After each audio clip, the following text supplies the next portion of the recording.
तो गैस स्वागत है आप सभी का एक बार फिर से।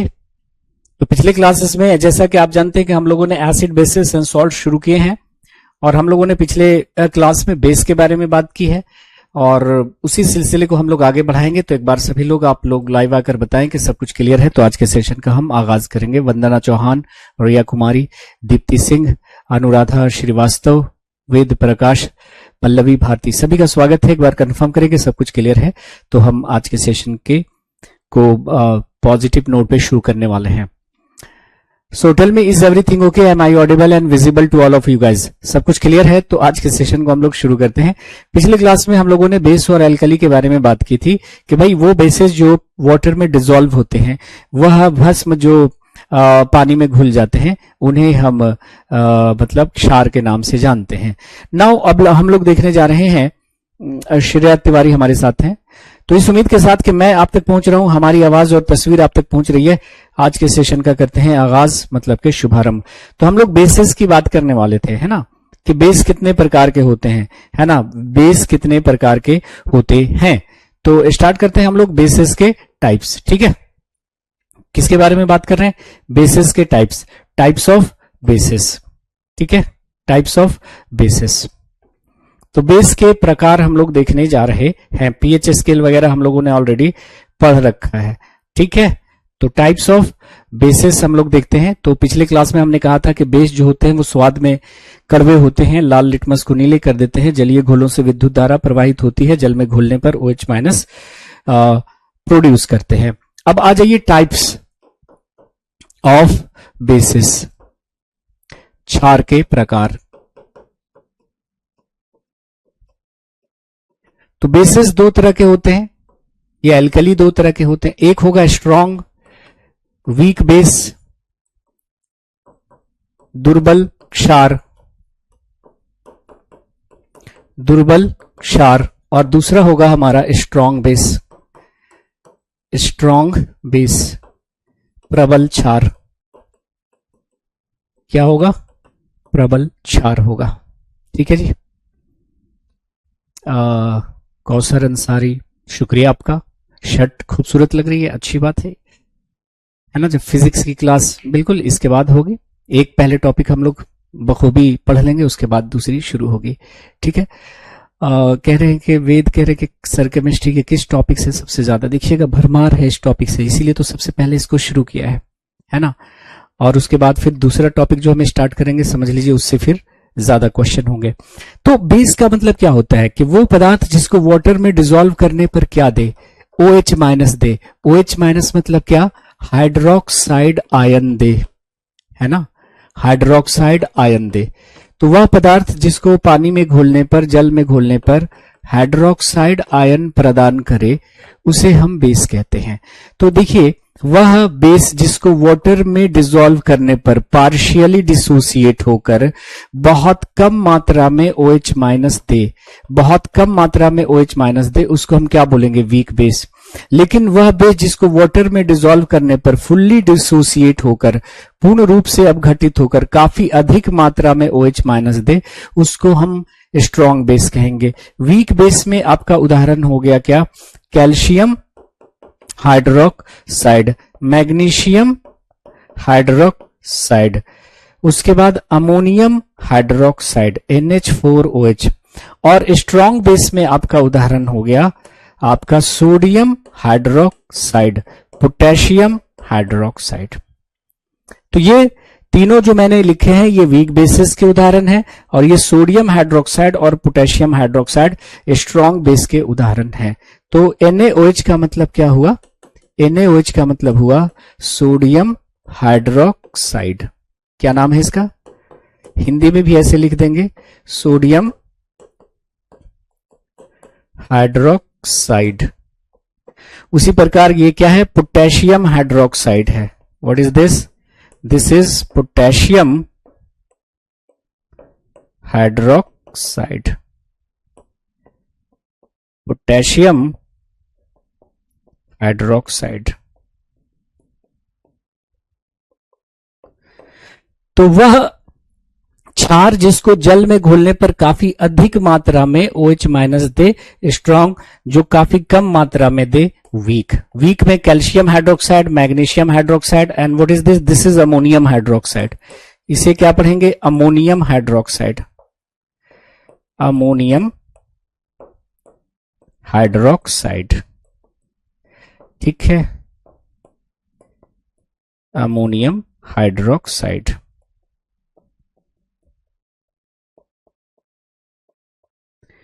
ये क्या है? Calcium hydroxide. ये क्या है? Magnesium hydroxide. क्लियर? किसी को कोई दिक्कत, कोई परेशानी, कोई समस्या? ओके, चलिए आगे आते हैं। हम लोग कुछ और बातें करते हैं। न्यूट्रलाइजेशन रिएक्शन बहुत इंपॉर्टेंट होगा, यहां से बहुत सवाल पूछे गए हैं। So let us start with neutralization reaction, उदासीनीकरण अभिक्रिया। ये न्यूट्रलाइजेशन रिएक्शन क्या है? उदासीनीकरण अभिक्रिया क्या है? We all know that when an acid reacts with a base, अगर कोई एसिड किसी बेस से रिएक्शन करता है, प्रतिक्रिया करता है, when an acid reacts with a base then salt and water are formed. When an acid reacts with a base then salt and water are formed. This reaction is called what? Neutralization reaction. जब कोई अम्ल किसी क्षार से प्रतिक्रिया करता है तो लवण एवं जल का निर्माण होता है, और इस अभिक्रिया को हम लोग क्या कहते हैं? उदासीनीकरण अभिक्रिया कहते हैं। फॉर एग्जाम्पल के एक एसिड लेते हैं HCl, HCl का मतलब हाइड्रोक्लोरिक एसिड, और एक बेस लेते हैं हम अपना सोडियम हाइड्रोक्साइड, है ना, सोडियम हाइड्रोक्साइड। जब इसको पानी में घोलेंगे तो कैसे टूटेगा? H plus Cl minus, Na plus OH minus. तो इस एसिड को पानी में घोलेंगे तो क्या देगा? H प्लस और Cl माइनस। बेस को पानी में घोलेंगे तो क्या देगा? Na plus OH minus. अब देखिए इन दोनों के बीच रिएक्शन होगा, दोनों को मिलाने पर Na जो है वो Cl से रिएक्शन करेगा, पॉजिटिव नेगेटिव वाले के साथ, और यहां पे पॉजिटिव नेगेटिव वाले के साथ। तो ये क्या बन गया? NaCl, और H और OH मिलकर क्या बन गया? H2O यानी वाटर बन गया।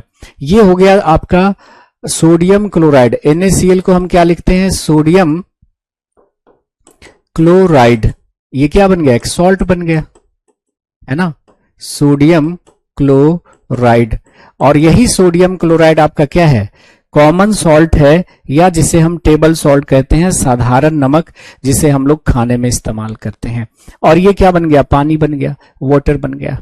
तो जब भी कोई एसिड किसी बेस से रिएक्शन करता है, जब भी कोई एसिड किसी बेस से रिएक्शन करता है तो सॉल्ट और वाटर बनता है, and this reaction is known as what? Neutralization reaction, उदासीनीकरण अभिक्रिया। बात आनी चाहिए समझ में। तो ये एक सॉल्ट बन गया, देखिए यह एक सॉल्ट बन गया। ये हो गया हमारा कॉमन सॉल्ट, कॉमन सॉल्ट जिसको हम टेबल सॉल्ट कहते हैं। और ये कॉमन सॉल्ट बनाने की प्रयोगशाला विधि है, लैब मेथड है। प्रयोगशाला में हम नमक इसी तरह से बनाते हैं, प्रयोगशाला में नमक इसी प्रकार हम बनाते हैं, ठीक है, इसको याद कर लेना।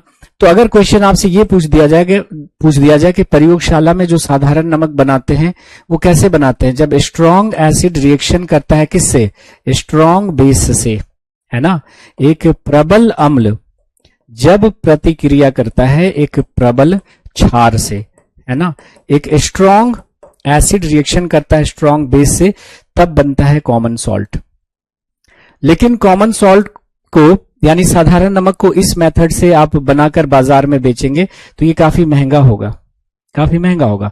तो आप जानते हैं कि कॉमन सॉल्ट को समुद्र के पानी से इवेपोरेशन के थ्रू प्राप्त करते हैं। साधारण नमक को समुद्र के पानी से वाष्पीकरण प्रक्रिया द्वारा प्राप्त किया जाता है, और इसका शुद्धिकरण क्रिस्टलाइजेशन के प्रोसेस से होता है, रवाकरण प्रक्रिया के द्वारा होता है ना। तो यहां पे हम इसको नोट करके लिख लेंगे। ये क्या है? यह है लैब मेथड, यह है कॉमन सॉल्ट बनाने का लैब मेथड, प्रयोगशाला विधि, लैब मेथड, प्रयोगशाला विधि, प्रयोगशाला विधि है। बट कॉमन सॉल्ट को हम समुद्र के पानी से वाष्पीकरण प्रक्रिया द्वारा प्राप्त करते हैं। तो इस बात को जरा लिख लेंगे कि common salt is obtain from sea water, common salt is obtain from sea water sea water by the process of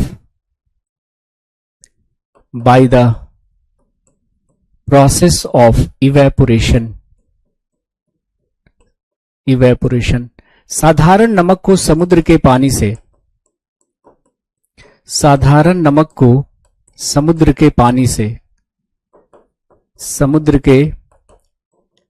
पानी से वाष्पीकरण प्रक्रिया द्वारा प्राप्त किया जाता है। लेकिन साधारण नमक का शुद्धिकरण क्रिस्टलाइजेशन यानी रवाकरण प्रक्रिया के द्वारा किया जाता है। देखिए होता क्या है कि हम समुद्र के किनारे बड़े बड़े गड्ढे बना देते हैं, लहरों से उनमें पानी गड्ढों में इकट्ठा होता रहता है और सूरज की किरणें वाटर को इवेपोरेट करती हैं, जल को वाष्पीकृत करती जाती हैं, पानी उड़ गया, नमक बच गया। अब इस नमक को इंडस्ट्री में लाते हैं, है ना, और उसका गर्म गाढ़ा घोल तैयार करते हैं, हॉट कंसंट्रेटेड सॉल्यूशन बनाते हैं, गरम गाढ़ा घोल तैयार करते हैं उस नमक का, और उस गरम गाढ़े घोल को अचानक ठंडा कर देते हैं। अचानक ठंडा करने से क्या होगा कि जो सोडियम क्लोराइड हैं वो सारे क्रिस्टल स्ट्रक्चर गेन कर लेते हैं, मतलब दानेदार शक्ल इख्तियार कर लेते हैं। आप जानते हैं कि जो अशुद्धियां होती हैं वो क्रिस्टल स्ट्रक्चर का पार्ट नहीं बन पाती, तो अशुद्धियां नीचे रह गई और सारा सोडियम क्लोराइड जो है वो क्या बन गया, दानेदार बन गया। तो सारा सोडियम क्लोराइड क्या बन गया, क्रिस्टल बन गया और अशुद्धियां नीचे बैठ गई। इसको बोलते हैं रवाकरण। तो इस बात को लिख लेंगे कि common salt is purified by, है ना, common salt is purified by the process of crystallization. इसको जरूर याद रख लीजिएगा, क्रिस्टलाइजेशन। साधारण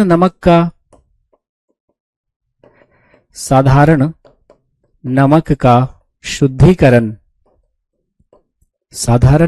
शुद्धिकरण रवाकरण प्रक्रिया द्वारा किया जाता है, रवाकरण प्रक्रिया द्वारा किया जाता है। उसके अलावा आप जानते हैं कि नमक जो है वो मिट्टी के अंदर चट्टान के रूप में, बड़े बड़े चट्टान के रूप में मिलता है, जिसको रॉक सॉल्ट कहते हैं। तो दो तरह से हम नमक प्राप्त करते हैं, एक तो समुद्र के पानी से और दूसरा आप जानते हैं कि मिट्टी के अंदर बड़ी बड़ी चट्टानें होती हैं नमक की, जिसको रॉक सॉल्ट यानी सेंधा नमक भी कहते हैं। तो दो जगह से हम सॉल्ट निकालते हैं, है ना। तो आपने क्या कहा, आपने कहा कि सर देखो न्यूट्रलाइजेशन रिएक्शन क्या है, तो आपने कहा कि जब कोई एसिड किसी बेस से रिएक्शन करता है तो वाटर और सॉल्ट बनता है। This is your neutralization reaction. बात आ रही है समझ में। नाउ अब अगर हम टाइप्स की बात करें, सॉल्ट के टाइप की बात करें, तो सॉल्ट के 3 टाइप होते हैं, है ना। सॉल्ट के 3 टाइप होते हैं, है ना, उसको देखेंगे आगे। उससे पहले न्यूट्रलाइजेशन रिएक्शन का एप्लीकेशन देख लेते हैं। तो देखते हैं एप्लीकेशंस ऑफ न्यूट्रलाइजेशन रिएक्शन, उदासीनीकरण अभिक्रिया के प्रयोग। हाँ, ये सारे पीडीएफ अपलोडेड हैं, जो भी हम लोग अभी तक जितने भी क्लासेस पढ़ी हैं वो सब अपलोड कर दिया जाता है, आप चेक करिएगा नोट्स वाले सेक्शन में, ठीक है। चलिए, तो अगर हम बात करते हैं सबसे पहला एप्लीकेशन उदासीनीकरण अभिक्रिया का, तो आप जानते हैं एसिडिटी। एसिडिटी के बारे में आपने पढ़ा होगा।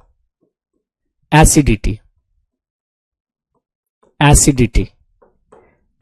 क्या होती है, अगर HCl आपके स्टमक में ज्यादा स्रावित हो गया, आपके स्टमक में HCl ज्यादा स्रावित हो गया तो आपकी हो जाती है एसिडिटी। थोड़ा सा नोट करके हम इस पॉइंट को आगे एक्स्ट्रा जानकारी लेते हैं कि HCl कहां स्रावित होता है। जरा देखिएगा, ये हमारा स्टमक है, आप बायो में पढ़ेंगे कि ये हमारा बक्कल कैविटी है, मुख्य गुहिका है, जहां पे हम फूड को चबा रहे होते हैं। वो जगह क्या कहलाती है, बक्कल कैविटी। अब यहां से जब हम फूड को निगलेंगे तो फेरिंग्स इसोफेगस होता हुआ फूड कहां पे आ जाएगा, स्टमक में आ जाएगा, तो ये है हमारा स्टमक, जिसको हिंदी में कहते हैं अमाशय या पेट कहते हैं। यही है आपका पेट। तो फूड जैसे ही आपके अमाशय में पहुंचता है, अमाशय की दीवारों से एक अम्ल स्रावित होता है, एक एसिड रिलीज होती है। उस एसिड का नाम क्या होता है? HCl। HCl का मतलब आप जानते ही हैं, HCl का मतलब होता है हाइड्रोक्लोरिक एसिड। HCl का मतलब क्या होता है? हाइड्रोक्लोरिक एसिड, हाइड्रोक्लोरिक अम्ल, ठीक है, हाइड्रोक्लोरिक एसिड। तो जैसे ही फूड स्टमक में आता है, भोजन अमाशय में आता है, अमाशय की दीवारों से एक अम्ल स्रावित होता है, उस अम्ल का नाम है HCl। HCl के दो फंक्शन होते हैं कि अगर फूड के साथ कोई बैक्टीरिया आ गया, कोई अन्य मतलब रोगाणु आ गया, कोई अदर पैथोजन आ गया, उसको मार देना, और दूसरा कि स्टमक में जो एंजाइम है उसको एक्टिव कर देना। स्टमक में कुछ एंजाइम होते हैं जो सोए रहते हैं, उसको जगाता है HCl। क्या कि चलो भाई फूड आ चुका है, उठो, डाइजेस्ट करना है। मतलब अगर ये HCl ना हो तो डाइजेशन की शुरुआत ही नहीं होगी। तो HCl का बड़ा इंपॉर्टेंट फंक्शन होता है आपके अमाशय में। एक तो भोजन में उपस्थित जीवाणुओं को, अन्य रोगाणुओं को नष्ट करना, और स्टमक में मौजूद एंजाइम को क्या करना? एक्टिवेट करना, मतलब उसको सक्रिय करना, उसको जगाना नींद से। लेकिन अगर यही HCl ज्यादा सिक्रीट हो गया, अगर यही HCl ज्यादा सिक्रीट हो गया, तो इस कंडीशन को हम लोग क्या बोलते हैं? एसिडिटी कहते हैं। क्या कहते हैं? एसिडिटी कहते हैं, यानी hyper secretion of HCl। HCl का अति स्रावण एसिडिटी कहलाता है। जैसे आपने ज्यादा खाना खा लिया, या समय पर नहीं खाया, या खराब खाना खा लिया, तो ऐसे कंडीशन में ये HCl ज्यादा सेक्रेट हो जाएगा, और HCl का अति स्रावण यानी हाइपर सेक्रेशन जो है वो एसिडिटी कहलाती है। अब जब एसिडिटी हद से ज्यादा बढ़ेगी, एसिडिटी को आप कंट्रोल में नहीं रखोगे, तो देखो प्रॉब्लम क्या होगी। प्रॉब्लम क्या होगी? ये मान लिया कि आपके अमाशय की दीवार है। अब अमाशय की जो दीवार है, आप जान रहे हैं कि इसमें HCl रिलीज हो रहा है, और अभी आपने पढ़ा था कि भाई HCl स्ट्रॉन्ग एसिड है, और एसिड कोरोसिव नेचर के होते हैं। एसिड कोरोसिव नेचर के होते हैं, संक्षारक प्रकृति के होते हैं। ये जला डालेंगे स्टमक को। तो स्टमक की दीवारों को जलने से बचाता है कौन? स्टमक की दीवारों को जलने से बचाता है, देखो, स्टमक की दीवारों के ऊपर एक परत होती है केमिकल की। उस परत को हम लोग कहते हैं म्यूकस मेम्ब्रेन। क्या बोलते हैं? इसको कहते हैं my dear friends mucus membrane, श्लेष्मा की परत। क्या कहते हैं? श्लेष्मा की परत। ये श्लेष्मा की जो परत है ना, वो HCl से अमाशय की दीवारों को बचा रहा है। लेकिन अगर HCl ज्यादा सिक्रीट हो गया, यानी आपको एसिडिटी हो गई, HCl ज्यादा अमाउंट में सिक्रीट हो गया, तो ये HCl अमाशय की दीवारों को तोड़ना शुरू कर देगा, और अमाशय की दीवारों में घाव हो जाएगा, और इसी को हम लोग कहते हैं पैप्टिक अल्सर। क्या कहेंगे? पैप्टिक अल्सर कहेंगे। अल्सर मतलब क्या होता है? जख्म या घाव, जख्म या घाव।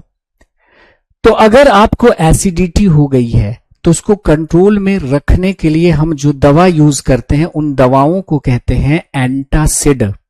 एंटासिड मतलब एसिडिटी को खत्म करने वाली दवाएं। तो आप मुझे बताओ कि एंटासिड को क्या होना चाहिए? एसिड होना चाहिए कि बेस होना चाहिए? टेल मी, एंटासिड को कहां होना चाहिए? एंटासिड को मतलब एसिड होना चाहिए कि बेस होना चाहिए? जल्दी बताओ। आवाज क्लियर नहीं आ रही है क्या?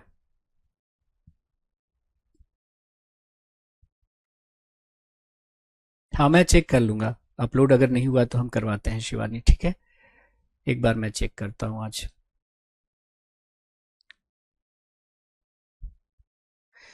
तो बताओ मुझे कि भाई एंटासिड को क्या होना चाहिए? एंटासिड को बेस होना चाहिए। एसिड का एंटी कौन होता है? बेस होता है। अच्छा, स्ट्रॉन्ग बेस होना चाहिए कि वीक बेस होना चाहिए? स्ट्रॉन्ग बेस होना चाहिए कि वीक बेस होना चाहिए? सबका उत्तर है एंटासिड को बेस होना चाहिए। निशा, सुप्रिया, प्रगति,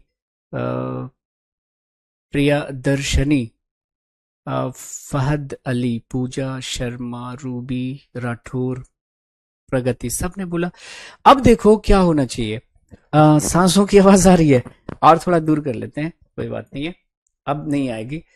ओके, तो कहने का मेरा मतलब ये है माय डियर फ्रेंड्स, कहने का मेरा मतलब ये है कि देखो, स्ट्रॉन्ग बेस नहीं ले सकते, क्योंकि स्ट्रॉन्ग बेस भी संक्षारक प्रकृति के होते हैं, वो तो खुद ही जला डालेंगे। भाई एसिडिटी खत्म करने चले हो और स्टमक ही जलवा लिया, तो वीक बेस होना चाहिए, ये कॉन्सेप्ट है ना। ऐसे आपको लगेगा अच्छा ये स्ट्रांग है तो इसको न्यूट्रलाइज करने के लिए, स्ट्रांग एसिड के लिए स्ट्रांग बेस चाहिए, नहीं, ये कम सांद्रता में होता है ना, इसलिए। तो चलिए, जैसे आपको हो गई है एसिडिटी, थोड़ा सा हमें बायोलॉजी में घुसना पड़ा, क्योंकि इसकी जरूरत थी, अदरवाइज हम बायोलॉजी में नहीं जाते, हम केमिस्ट्री पढ़ रहे हैं। तो आपको हो गई एसिडिटी, क्यों हो गई? क्योंकि आपके स्टमक में HCl ज्यादा सेक्रीट हो गया। क्यों? आपने ज्यादा खाना खा लिया, या समय पर नहीं खाया, या खराब खाना खा लिया, तो HCl ज्यादा सेक्रीट हो जाना, यही कहलाता है एसिडिटी। अब देखिए, एसिडिटी को भगाने के लिए जो दवाएं यूज करते हैं उसे कहते हैं एंटासिड। और ये एंटासिड जनरली क्या होते हैं? दुर्बल क्षार होते हैं। क्या होते हैं गाइस? वीक बेस होते हैं। तो आपके स्टमक में आपको हो गई एसिडिटी, क्यों? HCl ज्यादा सेक्रीट हो गया है, आपने ली है दवा, ये दवा कहलाती है एंटासिड। और ये एंटासिड दरअसल है क्या? Weak base. तो बेस जब एसिड से रिएक्शन करता है तो बनता है क्या?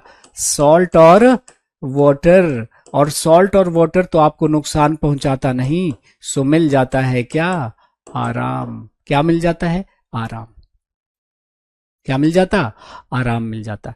तो आपका जो HCl था ना, HCl को ये जो बेस है उसको सॉल्ट और वाटर में बदल देगा।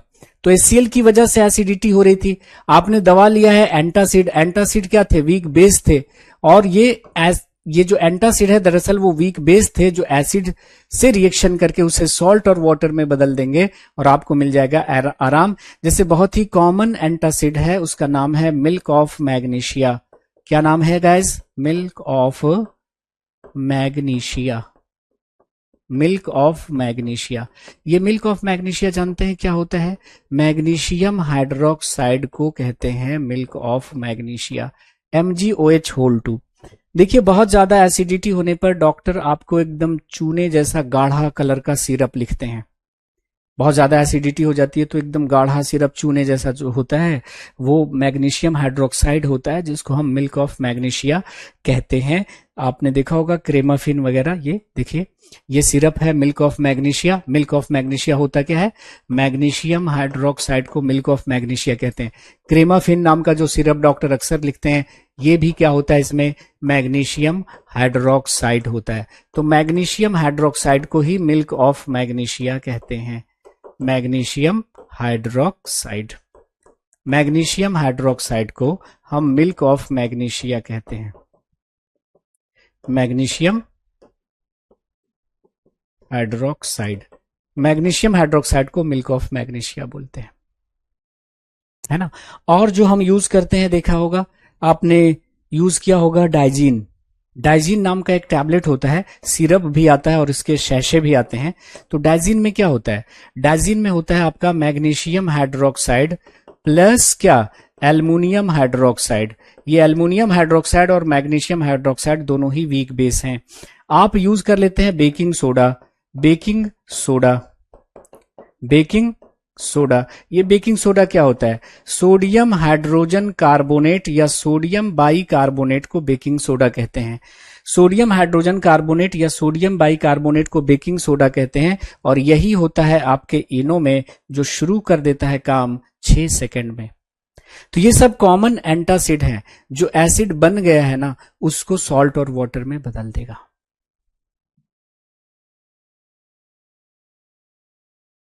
हाँ, ये सिरप दिया जाता है ना ताकि एसिडिटी ना हो। तो जो इनो होता है आपका, इनो में क्या होता है? Baking soda. बेकिंग सोडा मतलब सोडियम हाइड्रोजन कार्बोनेट या सोडियम बाई कार्बोनेट को हम बेकिंग सोडा के नाम से जानते हैं। तो ये देखिए, ये जो केमिकल कंपाउंड है NaHCO3, इसको हम क्या पढ़ते हैं? Sodium hydrogen carbonate, sodium hydrogen carbonate, या इसी को क्या पढ़ते हैं, सोडियम बाई कार्बोनेट, इसी को लिख देते हैं, दोनों एक ही बात है, सोडियम बाई कार्बोनेट। ठीक है, तो sodium hydrogen carbonate, sodium hydrogen carbonate या sodium bicarbonate, sodium bicarbonate को हम लोग क्या बोलते हैं, बेकिंग सोडा कहते हैं, खाने वाला सोडा, बेकिंग सोडा, यही खाने में डालते हैं। ठीक है जी, यही है आपका बेकिंग सोडा या खाने वाला सोडा, और यही होता है आपके इनो में। शुरू काम हो जाता है 6 सेकंड में।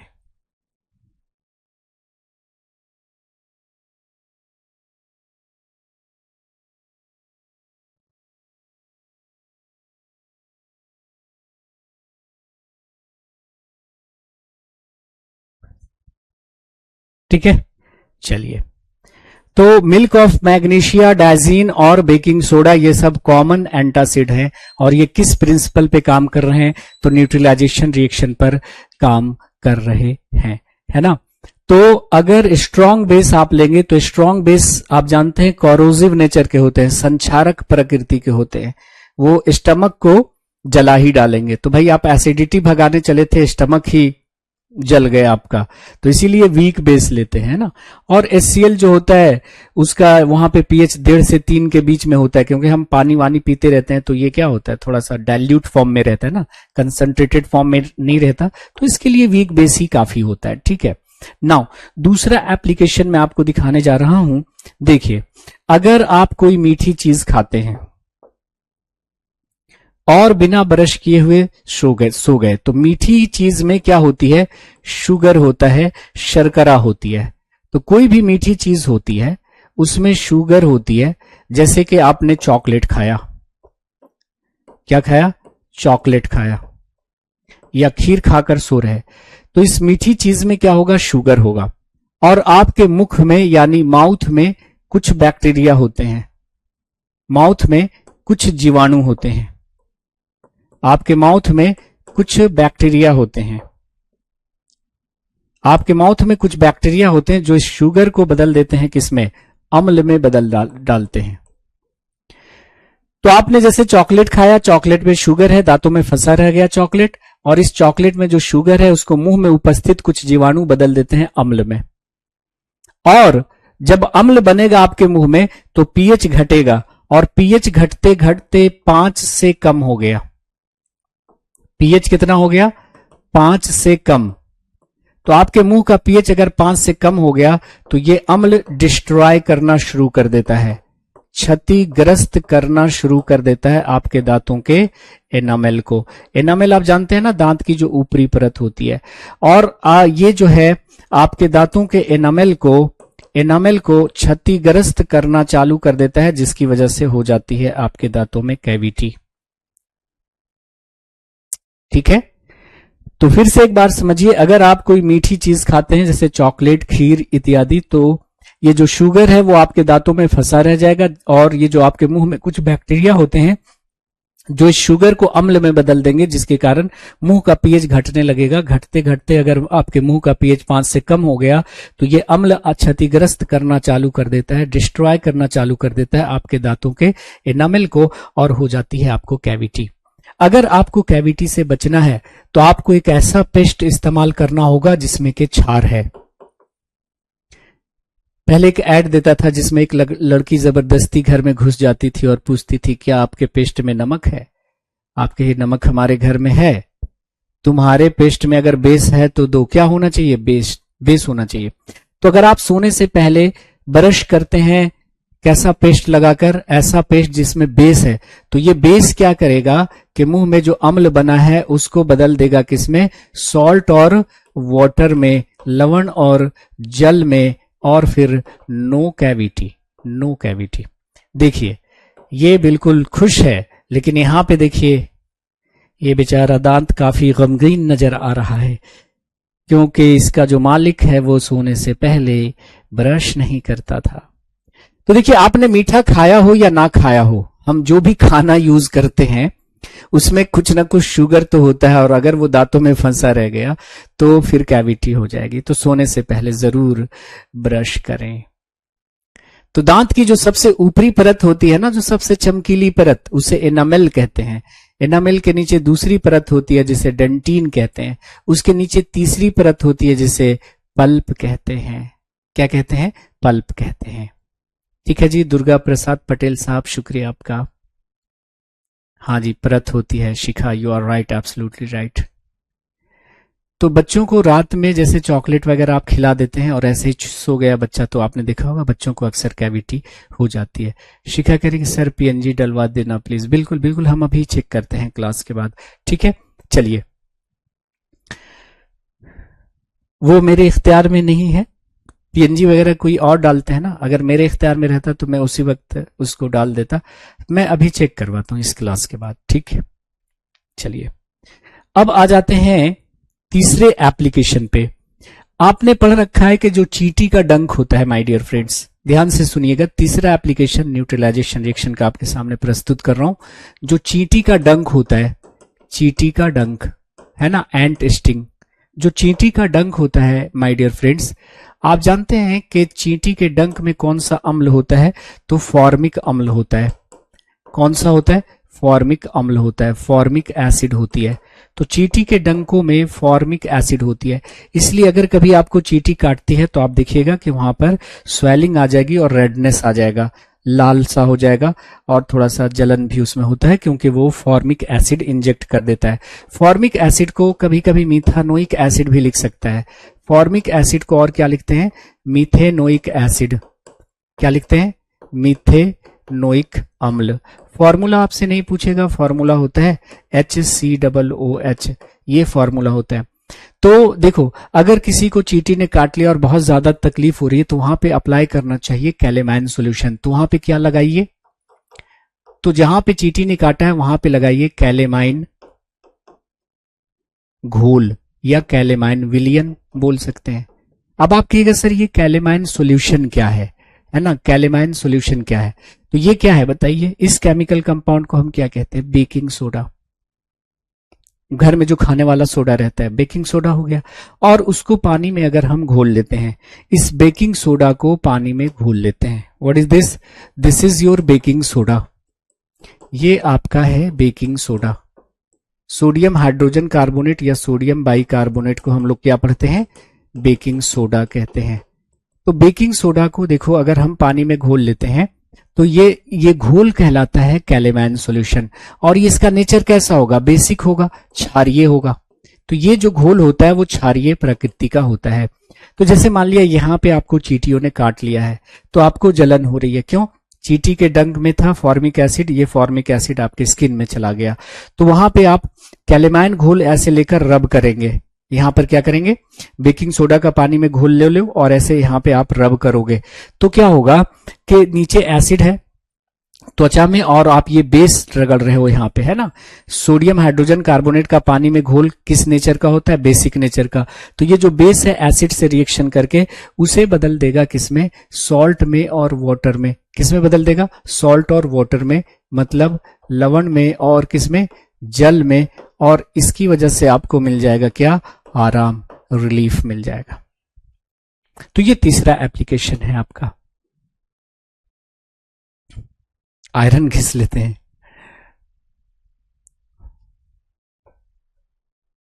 बात आ रही है समझ में या कोई दिक्कत आ रही है बताइएगा। कोई भी दिक्कत हो तुरंत पूछ लीजिएगा।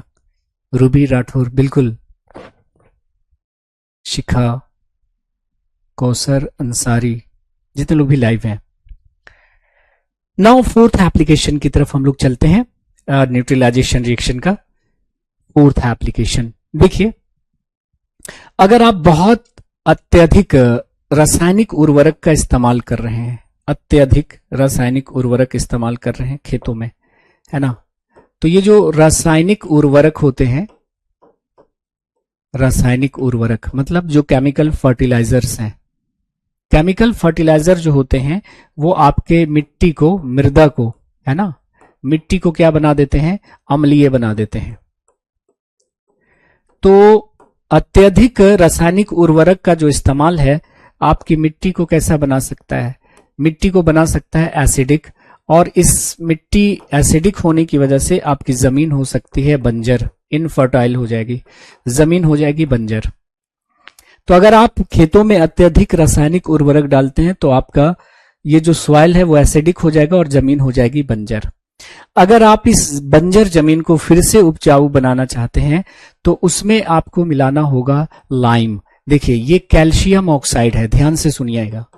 इस केमिकल कंपाउंड का नाम क्या है? Calcium oxide. Calcium oxide.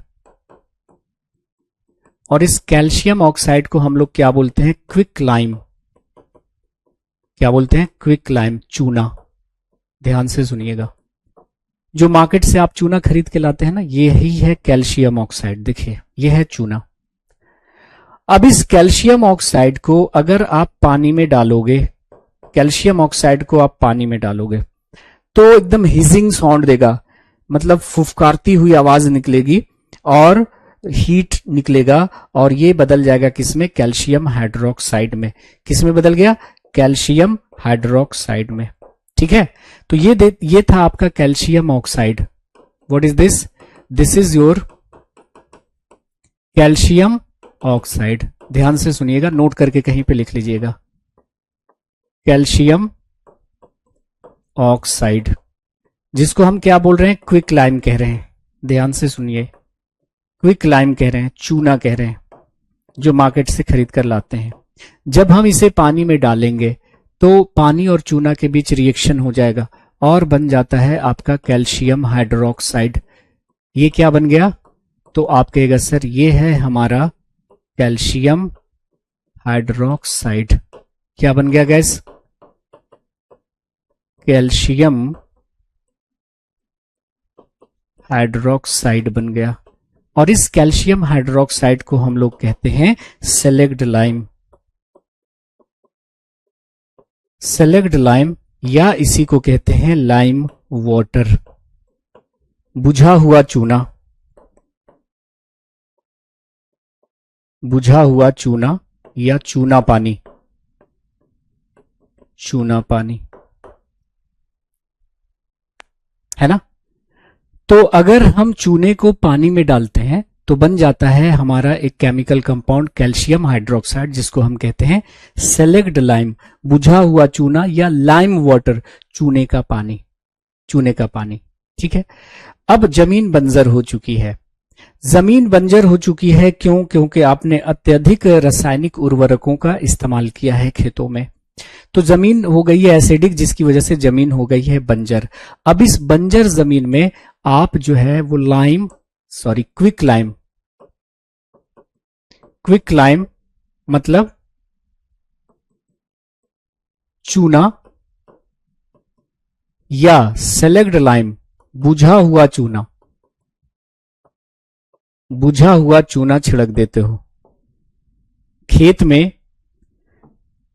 अगर हम चूना या बुझा हुआ चूना मतलब कैल्शियम हाइड्रोक्साइड कैसा होता है? बेसिक नेचर का आप जानते हैं, कैल्शियम हाइड्रोक्साइड कैसा होता है? क्षारीय प्रकृति का होता है।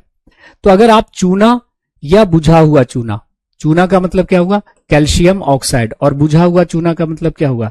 कैल्शियम हाइड्रोक्साइड डाल देते हो। तो कैल्शियम हाइड्रोक्साइड का नेचर कैसा है? बेसिक नेचर का। तो ये बेस एसिड से रिएक्शन करेगा और बना लेगा सॉल्ट और वाटर, और जमीन फिर से क्या हो जाएगी? आपकी उपजाऊ हो जाएगी, फर्टाइल हो जाएगी। यही जो आपका कैल्शियम हाइड्रोक्साइड है, जिसको हम बुझा हुआ चूना कहते हैं, इसी को हम लगाते हैं खैनी पर, इसी को लगाते हैं हम पान पर, और इसी से करते हैं व्हाइट वॉशिंग।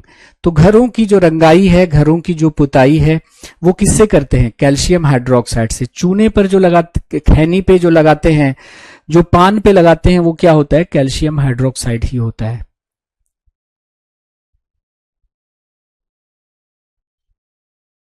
ठीक है, उसमें तो फिर प्रॉपर एग्जामिनेशन भी करना पड़ेगा ना, कि बहुत सारी जो बंजर जमीनें होती हैं तो उसमें मिनरल्स वगैरह ठीक ठाक है कि नहीं, पानी उसमें ठीक ठाक मात्रा में है कि नहीं। सिर्फ एसिड की वजह से, जैसे मान लिया कि अगर बहुत ज्यादा केमिकल, पहले वो जमीन उपजाऊ थी, और उसमें आपने बहुत ज्यादा केमिकल फर्टिलाइजर यूज किया जिसकी वजह से वो बंजर हो गई है, तब आप ये इस्तेमाल कर सकते हैं।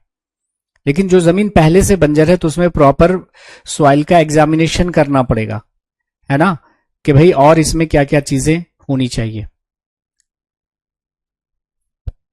बात आ रही है समझ में या कोई दिक्कत है?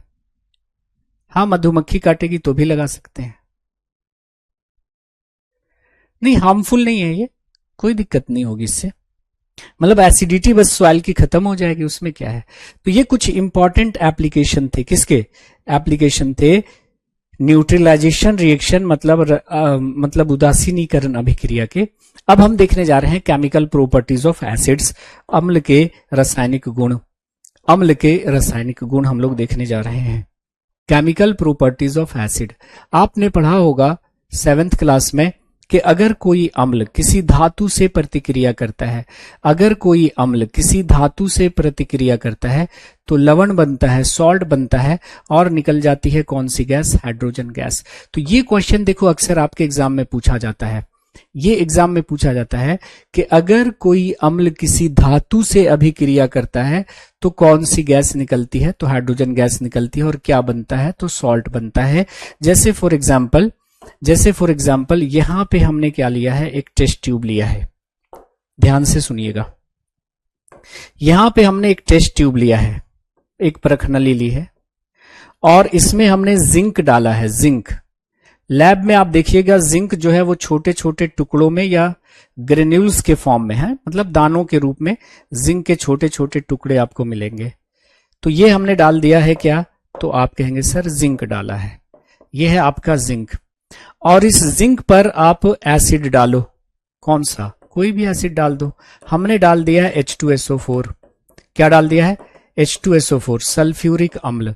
तो देखिए रिएक्शन इन दोनों में होगा कि आपका जो H2SO4 है ये एसिड है, और इसका रिएक्शन जैसे ही जिंक से आप करवाओगे तो क्या होगा?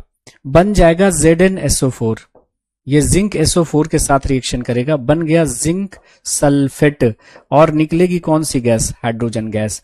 तो जैसे ही आप H2SO4 डालोगे जिंक में ना, यहां पे आपको बबल्स निकलने दिखाई देंगे, बुलबुले निकलने हुए दिखाई देंगे इस तरह से। ये जो बबल्स है ये हाइड्रोजन गैस का बबल है, ये हमें पता है। बच्चे को हम कैसे बताएंगे? तो देखिए यहां पे इस परखनली के मुंह के पास जलती हुई माचिस की तीली या मोमबत्ती ले जाएं, है ना, और ये पॉप ध्वनि उत्पन्न करे। कैसा साउंड दे? पॉप साउंड दे, पॉप ध्वनि दे, मतलब वो गैस कौन सी है? वो गैस निश्चित रूप से हाइड्रोजन है। तो अगर किसी गैस के पास जलती हुई माचिस की तीली या मोमबत्ती ले जाने पर वो पॉप ध्वनि उत्पन्न करे ऐसे, तो वो गैस निश्चित रूप से कौन सी होगी? हाइड्रोजन गैस होगी। तो ये हाइड्रोजन गैस का परीक्षण है। बच्चे बहुत इसको एंजॉय करते हैं, सर एक बार और, एक बार और। जैसे ही यहां पे ले जाएंगे करेगा पॉप, ऐसा आवाज आएगा पॉप जैसा, ठीक है। तो आपने क्या पढ़ा? आपने पढ़ा कि देखो जब भी कोई एसिड किसी धातु से रिएक्शन करता है तो सॉल्ट बनता है, और गैस कौन सी निकलती है? तो हाइड्रोजन गैस निकलती है। कौन सी गैस निकलती है? हाइड्रोजन गैस निकलती है। बात आनी चाहिए समझ में। जैसे कि H2SO4 एक अम्ल है, और जिंक क्या है? एक धातु है। क्या बन गया? Zinc sulphate. ये क्या है? Zinc sulphate. क्या बन गया? Zinc sulphate. और ये जिंक सल्फेट क्या है? एक सॉल्ट है। जिंक सल्फेट क्या है? एक प्रकार का सॉल्ट है, लवण है। जैसे NaCl क्या था? एक सॉल्ट था, उसी प्रकार ये भी एक सॉल्ट है। और कौन सी गैस निकली? Hydrogen gas. उसी प्रकार ये है आपका हाइड्रोक्लोरिक अम्ल, जिंक से रिएक्शन करेगा तो क्या बन गया? ZnCl2, जिंक क्लोराइड, है ना। यहां पर ZnCl2 का मतलब क्या है? Zinc chloride. ZnCl2 मतलब है जिंक क्लोराइड, जिंक क्लोराइड है ये। और ये जिंक क्लोराइड भी क्या है? सॉल्ट है। तो हाइड्रोजन गैस का परीक्षण कैसे किया जाता है कि अगर किसी परखनली के पास, परखनली से कोई गैस निकल रही है और वहां पर हम जलती हुई माचिस की तीली या मोमबत्ती ले जाते हैं, और वो अगर पॉप ध्वनि देता है तो वो गैस निश्चित रूप से कौन सी गैस है? तो आप कहेगा सर हाइड्रोजन गैस है। ठीक है जी।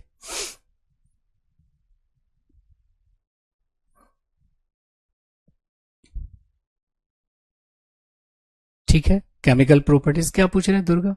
क्वेश्चन आपका स्पष्ट नहीं है। वो सिंधा नमक होती है, सिंधा नमक, रॉक सॉल्ट। ठीक है, तो एक सॉल्ट तो हम समुद्र के पानी से निकालते हैं जो व्हाइट व्हाइट वाला, और एक थोड़ा सा आपने देखा होगा रंगीन टाइप का सॉल्ट होता है सिंधा नमक, रॉक सॉल्ट, है ना। चलिए, यहीं पर हम CO2 गैस का परीक्षण भी अगर हम देखना चाहें तो आपको हम बता सकते हैं। नोट करके आप लिख लीजिएगा, test of CO2, test of CO2, CO2 gas का परीक्षण, test of CO2, CO2 gas का परीक्षण, CO2 का परीक्षण। तो हाइड्रोजन गैस का परीक्षण हमने कैसे किया कि अगर किसी गैस के पास जलती हुई माचिस की तीली या मोमबत्ती ले जा रहे हैं और वो अगर पॉप ध्वनि दे रहा है तो वो गैस हाइड्रोजन है। वो गैस कौन सी है गैस? तो आपने कहा सर वो गैस जो है वो हाइड्रोजन है। लेकिन CO2 गैस का परीक्षण हम कैसे करेंगे? देखो, अगर हम CO2 गैस से लाइम वाटर को गुजारें, ये क्या है? कैल्शियम हाइड्रोक्साइड, अभी लिखा था ना, कैल्शियम हाइड्रोक्साइड, जिसको हम क्या बोलते हैं? लाइम वाटर कहते हैं। लाइम वाटर, चूने का पानी या बुझा हुआ चूना, यही आपका चूना पानी। ये जो चूना पानी होता है ये बिल्कुल क्लियर सॉल्यूशन होता है। कैसा होता है? क्लियर सॉल्यूशन होता है, पानी जैसा, बिल्कुल पानी जैसा दिखेगा लैब में, देखिएगा। चूना पानी कैसे बनता है? चूने को पानी में डाल दो, खौलेगा, और उसके बाद सारा चूना नीचे बैठ जाएगा और पानी जो ऊपर आ गया वो होगा चूना पानी, है ना। वही है लाइम वाटर। तो लाइम वाटर पानी जैसा बिल्कुल दिखेगा, क्लियर सॉल्यूशन दिखेगा, इसका अपना कोई कलर नहीं होता। तो इस लाइम वाटर से CO2 गैस अगर हम प्रवाहित करेंगे तो इन दोनों के बीच अभिक्रिया होगी, रिएक्शन होगा। तो CO2 जब कैल्शियम हाइड्रोक्साइड के साथ रिएक्शन करेगा तो बन जाएगा कैल्शियम कार्बोनेट। क्या बन गया? ये बन गया आपका कैल्शियम कार्बोनेट। ये है आपका कैल्शियम कार्बोनेट। और कैल्शियम कार्बोनेट जो होता है वो पानी में इनसॉल्युबल होता है, वाटर में इनसॉल्युबल होता है, अघुलनशील होता है, अघुलनशील होता है। तो ये पानी में घुलेगा नहीं, और ये कैल्शियम कार्बोनेट व्हाइट कलर का होता है। सो ये चूने का पानी जो पानी जैसा दिख रहा था अब कैसा हो जाएगा? मिल्की हो जाएगा। कैसा हो जाएगा? मिल्की हो जाएगा, दूधिया हो जाएगा। तो अगर कोई गैस चूने के पानी को दूधिया कर देता है, कोई गैस चूने के पानी को दूधिया कर देता है, तो वो गैस निश्चित रूप से कौन सी है? CO2 है। और यहां पे और क्या बनेगा? पानी बनेगा, H2O बनेगा, है ना। H2O तो पानी में ही रहेगा। तो क्वेश्चन अगर आपसे ये ऐसा पूछा जाता है कि लाइम वाटर से CO2 गैस प्रवाहित करने पर, चूने के पानी से CO2 गैस प्रवाहित करने पर चूने का पानी दूधिया हो जाता है क्योंकि बनता है, उत्तर क्या होगा? Calcium carbonate. क्या बन जाता है? कैल्शियम कार्बोनेट बन जाता है। आपको कुछ नहीं करना है। देखो, एक टेस्ट ट्यूब लेना है, एक टेस्ट ट्यूब लेना है और इसमें चूने का पानी डाल देना है, चूने का पानी डाल देना है। ठीक है, ऐसे चूने का पानी डाल दिया, कैसा लगेगा? ये पानी जैसा, एकदम क्लियर पानी जैसा सॉल्यूशन। अब आपको एक डिलीवरी ट्यूब लेनी है और इसको स्प्रिट लैम्प के पास ले जाना है और यहां पे गर्म करते रहना है, तो यहां से ये टेढ़ा हो जाएगा। ठीक है, अब एक बच्चे को बुलाइए क्लास से और कहिए कि भाई इसमें आप मुंह से फूंको। तो मुंह से जब फूंकेगा तो गुड़गुड़ गुड़गुड़ की आवाज आएगी, बच्चे को मजा आ जाएगा। थोड़ी देर बच्चा जब ये फूंकेगा तो फूंकने से क्या हो रहा है? उसके मुंह से CO2 जा रहा है इसके अंदर, और ये क्या है हमारा? ये है आपका चूना पानी, कैल्शियम हाइड्रोक्साइड। ये देखेगा कि पानी जैसा जो सॉल्यूशन था वो दूध जैसा हो गया, पानी जैसा जो सॉल्यूशन था वो दूध जैसा हो गया। इससे आप बच्चे को दो बात बता सकते हैं। पहली बात क्या बता सकते हैं? पहली बात आप ये बता सकते हैं कि देखो, CO2 गैस चूने के पानी को दूधिया कर देती है, आप कहिएगा आपके फूकने से क्या हुआ, मुंह से गया CO2 और CO2 कैल्शियम हाइड्रोक्साइड से रिएक्शन किया, बन गया क्या, कैल्शियम कार्बोनेट, जिसकी वजह से चूने का पानी दूधिया हो गया, है ना। तो CO2 गैस चूने के पानी को दूधिया कर देती है और श्वसन से कौन सी गैस निकलती है, तो CO2 गैस निकलती है, CO2 गैस निकलती है। ठीक है जी। यहां पे जो CaCO3 बना है, CaCO3 नोट करके आप कहीं पर लिख लीजिएगा, कैल्शियम कार्बोनेट इसका नाम है, कैल्शियम कार्बोनेट, इसका नाम क्या है, कैल्शियम कार्बोनेट है। कैल्शियम कार्बोनेट को हम लोग बोलते हैं चूना पत्थर भी बोलते हैं, इसको क्या बोलते हैं, चूना पत्थर के नाम से भी जानते हैं, है ना जी। क्या बोलते हैं, चूना पत्थर के नाम से हम लोग जानते हैं। और यही चूना पत्थर जो है आपका, है ना, लाइमस्टोन जिसको कहते हैं, ये पाया जाता है आपके कहां पर, तो मार्बल में, मार्बल में यही होता है, संगमरमर में। उसके बाद यही होता है आपका मोती में, मोती में यही होता है चौक में, जिससे पहले टीचर लोग लिखते थे चौक ब्लैक बोर्ड पर। और यही होता है आपके एग शेल में, एग शेल में, अंडे के छिलके में, अंडे के छिलके में, अंडा का जो छिलका होता है ना, वो कैल्शियम कार्बोनेट का बना होता है। ठीक है। तो कैल्शियम कार्बोनेट जिसे चूना पत्थर कहते हैं, ये पाया जाता है आपको मार्बल में, आपको पाया जाता है मोती में, आपके चौक में, और एग शेल में, अंडे के छिलके में। यही केमिकल कंपाउंड होता है कैल्शियम कार्बोनेट। कोई दिक्कत है किसी को समझने में? ये टेस्ट था, चलिए बढ़िया है।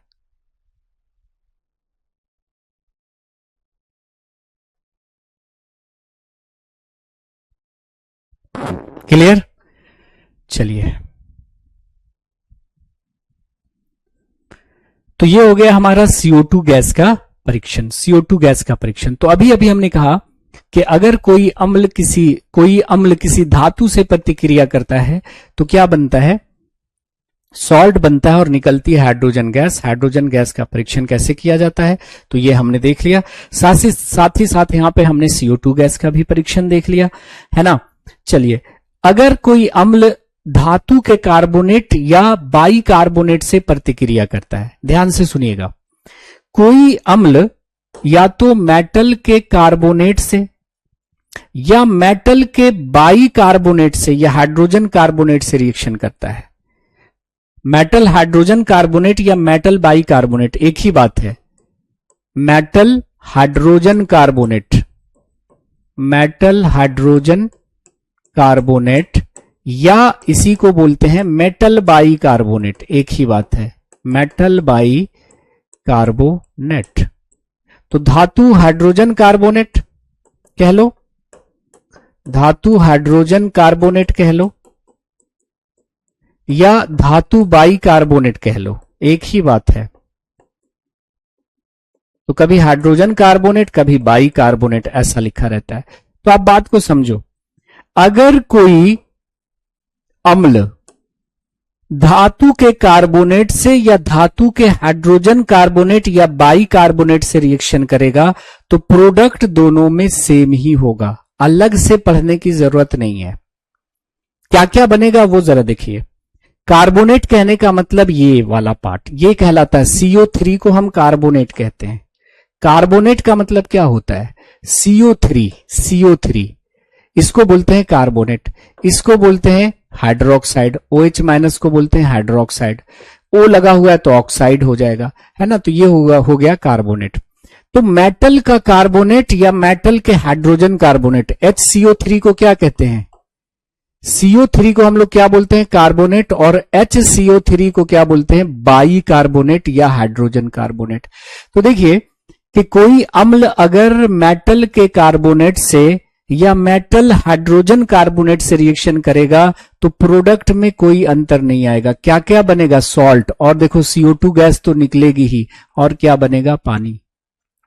ये तीन याद रखना है आपको, यहां पे भी देखिए एसिड अगर धातु के हाइड्रोजन कार्बोनेट से रिएक्शन करेगा तो क्या क्या बनेगा, सॉल्ट बनेगा, CO2 बनेगा, पानी बनेगा। जैसे एग्जांपल के तौर पे देखिए ये HCl क्या है, आपका एक अम्ल है, और Na2CO3 क्या है, एक मेटल कार्बोनेट है, जिसको हम क्या बोल रहे हैं, सोडियम कार्बोनेट। सोडियम क्या है, मेटल, तो सोडियम कार्बोनेट क्या हुआ, मेटल का कार्बोनेट। तो जब ये अम्ल रिएक्शन करेगा इसके साथ, कार्बोनेट के साथ, तो क्या क्या बनेगा, NaCl बन गया, सॉल्ट हो गया ना। और कौन सी गैस निकलेगी, CO2, और क्या निकलेगा, पानी। ठीक उसी तरह से मेटल के हाइड्रोजन कार्बोनेट के साथ भी रिएक्शन करेगा तो सेम प्रोडक्ट बनेगा। जैसे HCl सोडियम बाई कार्बोनेट के साथ अगर रिएक्शन कर रहा है, इसका नाम क्या है, सोडियम बाई कार्बोनेट या सोडियम हाइड्रोजन कार्बोनेट।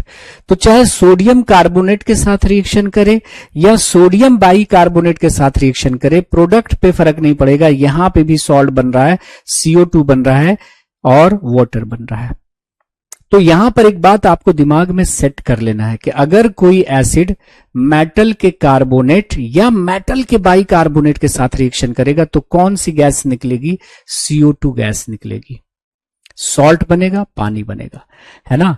तो देखिए यहां से सॉल्ट बन जाएगा, CO2 निकलेगी और पानी बन जाएगा। ठीक है जी। तो अगर कोई आपसे ये पूछता है कि अगर कोई अम्ल धातु के कार्बोनेट या धातु के बाई कार्बोनेट या धातु के हाइड्रोजन कार्बोनेट से प्रतिक्रिया करेगा तो कौन कौन सा प्रोडक्ट बनेगा, तो सॉल्ट बनेगा, और गैस कौन सी निकलेगी, ये याद रख लीजिएगा, कार्बोनेट है मतलब CO2 गैस तो निकलेगा और पानी बनेगा। ये इंपॉर्टेंट है। ठीक है जी।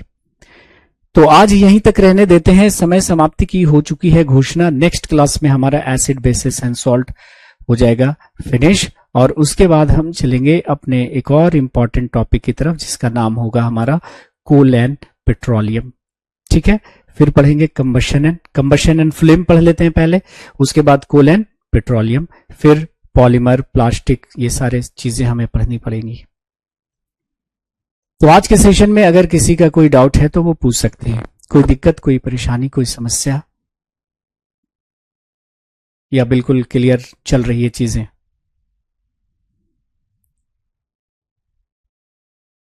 PNG ठीक है।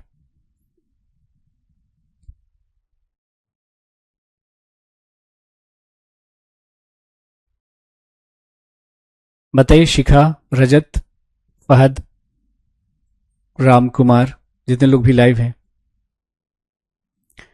तो आज रहने देते हैं, यहीं तक, मिलते हैं अगली क्लास में। Have a nice day, take care, bye bye, जय हिंद, thank you very much, see you again.